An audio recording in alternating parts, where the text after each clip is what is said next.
मित्रों नमस्कार। सूचना की दुनिया पर आपका स्वागत है। मैं हूं डॉक्टर सुभाष चंद्र सिंह, राज्य सूचना आयुक्त उत्तर प्रदेश। जैसा कि एपिसोड नंबर 127 में आप सभी ने देखा कि retired wing commander SN. Dwivedi से लंबी वार्ता हुई थी।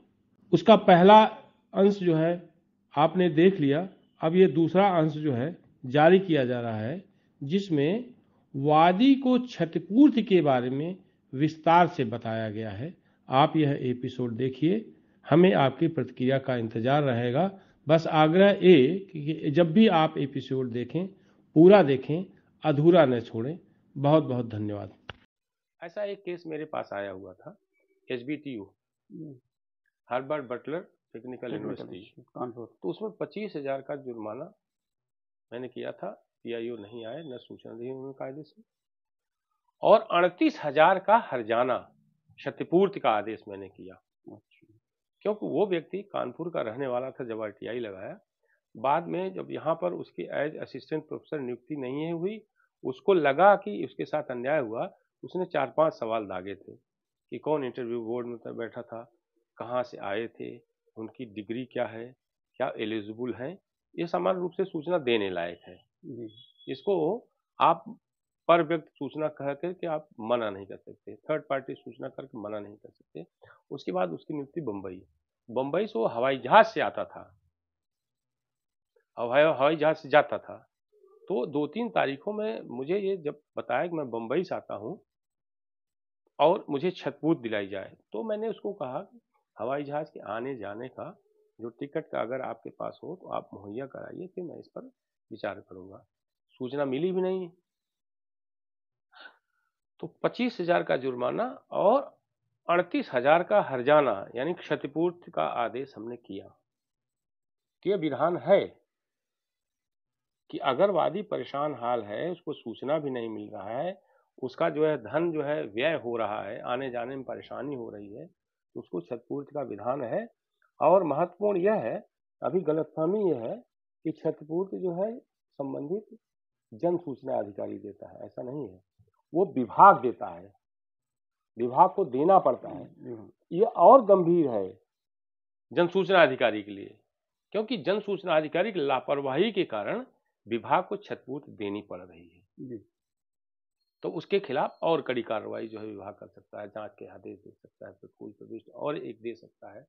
उसके जो है CR में जो है सारी चीजें लिखी जा सकती हैं कि इनके कारण जो है सरकारी धन का जो है सरकारी धन जो है गैर जरूरी खर्च हुआ। वो विभाग का डिस्क्रिप्शन होगा। विभाग है, डिस्क्रिप्शन नहीं, विभाग को देना ही होगा उसमें। लेकिन लंबी प्रक्रिया है, दंड लग गया, प्रतिकूल प्रविष्टि हो गई, क्षतिपूर्ति हो गई।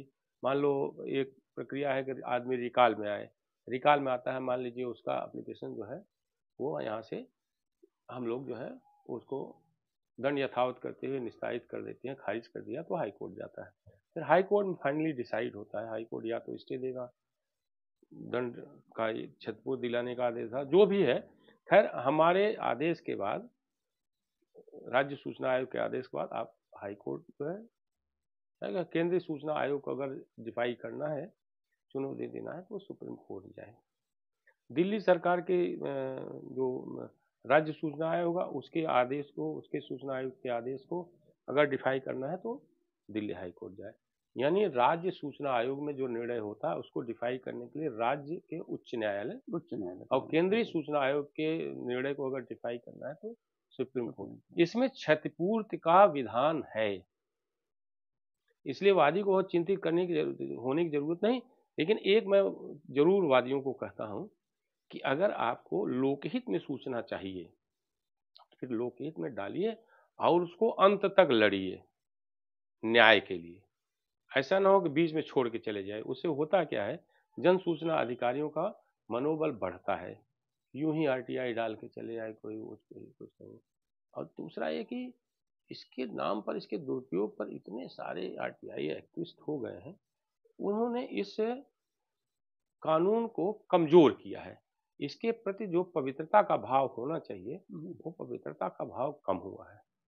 अब एक सवाल हम आपसे करेंगे, वायुसेना से आप रिटायर हुए, तो हम लोग तो सिविलियंस हैं, तो वायुसेना में CPIO भी रहे, बाद में जहां भी गए एक प्रकार से आप जो है आपके पास जन सूचना का ही दायित्व आपको दे दिया दायित्व गया। मिला हुआ था। और जब फाइनली एक्सपीरियंस आप रिटायर हो गए तो आप आरटीआई भी कभी कभी डाल देते हैं, या जो लोग आते हैं उनको लगता है कि आप जो है सीपीआईओ या पीआईओ रहे तो आपसे थोड़ा सलाह मशवरा करें।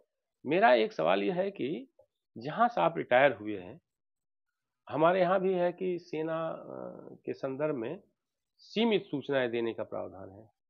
तो हमारी जानकारी और दर्शकों की जानकारी के लिए ये बताइए कि आपके यहाँ क्या ऐसा कोई मामला आया जिसमें सूचना न देने का हो और आपने सूचना न दी हो और यह कह करके कि ये सूचना दे नहीं है, अलग से कोई वो है? इसमें अलग से कोई व्यवस्था नहीं है। जो information right to information act में जो प्रावधान है सेक्शन 8 के, वही हर जगह लागू होते हैं, चाहे केंद्रीय विभाग हो, चाहे राजकीय विभाग हो, प्रावधान वही है सब। और विशेषतः इसमें यही देखा गया है कि जो ऑफिशियल सेक्रेट्स एक्ट से मनाही है, नेशनल सिक्योरिटी से रिलेटेड जितने इश्यूज हैं या जिससे कोई देश के हित में कुछ के खिलाफ है, वो सारी सूचनाएं मना की जा सकती हैं। वही सूचनाएं जो जिनको एसएनसी जो बोला जाता है, सेक्रेट एंड कॉन्फिडेंशियल कैटेगरी में नहीं रखा गया है, वो सूचनाएं वो भी थोड़ा डिस्क्रिप्शन को इस्तेमाल करते हुए वही सूचनाएं दी जा सकती हैं। वो वहाँ केंद्र में भी वही है। डिस्क्रिप्शन सीपीआईओ को लेना पड़ता है। ये वो सेक्शन 8(1) में कहाँ पे ये प्रतिबंधित है। हाँ। और दूसरी जो थर्ड पार्टी वाली सूचना है, वो थर्ड पार्टी के परामर्श के परमिशन के बाद ही दी जा सकती है। मतलब कुल मिला के है कि वहाँ भी लगभग यही प्रावधान वही है। लेकिन मुझे ऐसा लगता है कि केंद्रीय विभाग जो है, जैसे हमारा अनुभव है राज्य सूचना आयोग में, सूचना आयुक्त के नाते लापरवाही बहुत होती है जन सूचना अधिकारी की ओर से।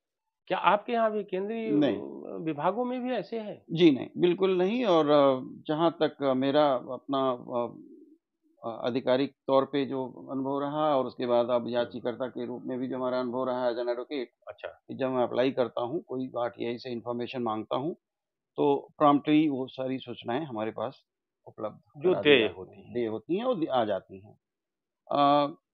जब वहाँ पे हम लोग थे तो हम लोग भी उसको बिल्कुल टाइम फ्रेम में काम करते थे कि 30 दिन का हमारा जो समय है, आज मिलने के बाद में, उसका एप्लीकेशन मिलने के बाद में हमारे 30 दिन का जो टाइम है, हमें उसी टाइम फ्रेम के अंडर में काम करना है, और हम उसको बहुत ही प्रॉम्प्टली उस पे काम करते।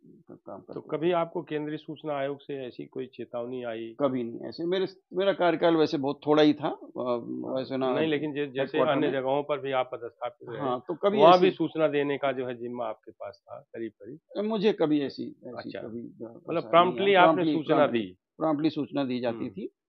हाँ, अब ये एज एन एडवोकेट मैं महसूस कर रहा हूँ कि कुछ एक जगहों पे होता है कि सूचना मांगने के बाद भी थोड़ी ढिलाई बरती जाती है, और विशेष रूप से राज्य सरकार, विशेषतः जहाँ पे राज्य सरकार की बातें हैं, इवन केंद्र में भी है वैसे, लेकिन वो थोड़ा कम है। राज्यों में ज्यादा है। राज्यों में ज्यादा होती हैं, और वहाँ पे ये होता है कि किसी तरह टाल दो। कोई इन्फॉर्मेशन अगर लगता है सेंसिटिव है या विभाग के खिलाफ जाने वाला है, तो कोशिश की जाती है किसी तरह से उसको टाल दिया जाए, किसी न किसी बहाने उसको टाल दिया जाए। उसका भी प्रोविजन देख लिया जाता है कि किस प्रोविजन के अंतर्गत हम इसको टाल सकते हैं, तो इस तरह से टाल दिया जाता है। तो लेकिन जो सूचनाएं दी जा सकती हैं उसमें तो करीब ऐसा होता है कि दे दिया जाता है। कभी विभागीय अधिकारी इस तरह से कभी नहीं सोचते कि ना दें। चलिए, बहुत बहुत धन्यवाद द्विवेदी जी।